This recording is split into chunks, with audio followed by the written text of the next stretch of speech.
Hello friends, TNPSC சக்ஸஸ்லேருந்து Angel. இந்த வீடியோவில் நம்ம எதை பற்றி பார்க்க போகிறோம் அப்படின்னா, உயிர் நாடி ப்ரீ டெஸ்ட் பற்றி தான் பார்க்க போகிறோம். ஃபஸ்ட்டு டெஸ்ட்டு நான் எழுதுனேன், ஸோ அதை பற்றி எனக்கு கிளாரிட்டி ஐடியா இல்லை. செகண்ட் டெஸ்ட் நான் அட்டன் பண்ணேன். இப்போ தேர்ட் டெஸ்ட்டுக்கான ஷெடியூல் வந்து இன்றைக்கி தான் பார்த்தேன். ஸோ ஓகே, தேர்ட் டெஸ்ட்டுக்கான ஷெடியூல் டே 1ல் வந்து நிறைய கொடுத்துருக்காங்க. பட் நான் என்ன பிளான் பண்ணியிருக்கேன்னா, ஃபஸ்ட் தமிழில் பார்த்துள்ள எல்லாத்தையும் வந்து ஸ்ப்ளிட் அப் பண்ணி படித்து முடிச்சிடலாம். அடுத்துள்ள செகண்ட், அதாவது ஜிகே பார்ட்டை வந்து படிக்கலாம் அப்படின்னு நினச்சி வச்சுருக்கேன். ஸோ அதுக்கான பிடிஎஃப் எல்லாமே நான் டிஸ்கிரிப்ஷனில் கொடுத்தேன், பார்த்துக்கோங்க. உயிர் நாடி டெஸ்ட்டை பற்றி எல்லாமே நான் வந்து இந்த யூடியூப் சேனலில் போடுறேன், மறக்காமல் அதை வந்து ஃபாலோ பண்ணிக்கோங்க. இப்போ நான் வந்து திருக்குறள் படிச்சுட்டு இருக்கேன். ஸோ 4 அதிகாரம் திருக்குறளில் கொடுத்துருக்காங்க. ஸோ ரொம்ப ஈஸி, எப்படி படிக்கணும் அப்படின்னு சொல்லி தரேன் திருக்குறள்.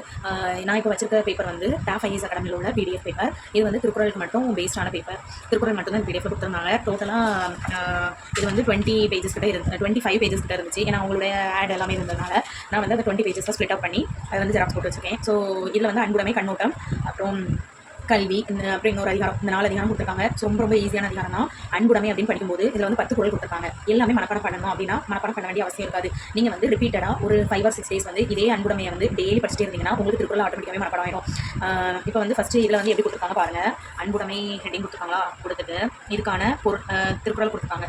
ஓகேவா, குறளை கொடுத்துட்டு கீழே என்ன பண்ணியிருக்காங்கன்னா சொற்பொருள் கொடுத்துருக்காங்க. அடுத்து இந்த சைடு என்ன பண்ணியிருக்காங்க, பொருள் கொடுத்துருக்காங்க. ஸோ ரொம்ப ஈஸியாக இருக்கும். இது வந்து சின்னதாக ஸ்ப்ளிட் பண்ணி கொடுத்துருக்கனால படிக்கிறதுக்கு ரொம்ப ஆர்வமாக நம்ம வந்து ஈஸியாக படிச்சிக்கலாம். இப்படி வந்து இந்த 4 திருக்குறள் பார்த்தையும் நான் 2 நாளில் படிக்கணும் அப்படின்னு நினச்சிட்டு பிளான் கொடுத்துருக்கேன். ஜிகே வந்து இன்னைக்கு சிந்து சமவெளி நாகரிகம் கொடுத்துருக்காங்க. பட் ஜிகே வந்து இப்போதைக்கு எனக்கு படிக்க டைம் இருக்காது. ஏன்னா ஒர்க் போயிட்டு வந்து படிக்கணும்னா ரொம்ப கஷ்டம். ஸோ சிந்து சமவெளி நாகரிகம் புத்தகங்கள் 2 மிக்ஸ் அப் பண்ணி தான் நான் படிக்கலாம்னு இருக்கேன். ஸோ நான் அதை படிக்கும்போது நெக்ஸ்ட் வீடியோ நான் கண்டிப்பாக ஷேர் பண்ணுறேன். தேங்க்யூ.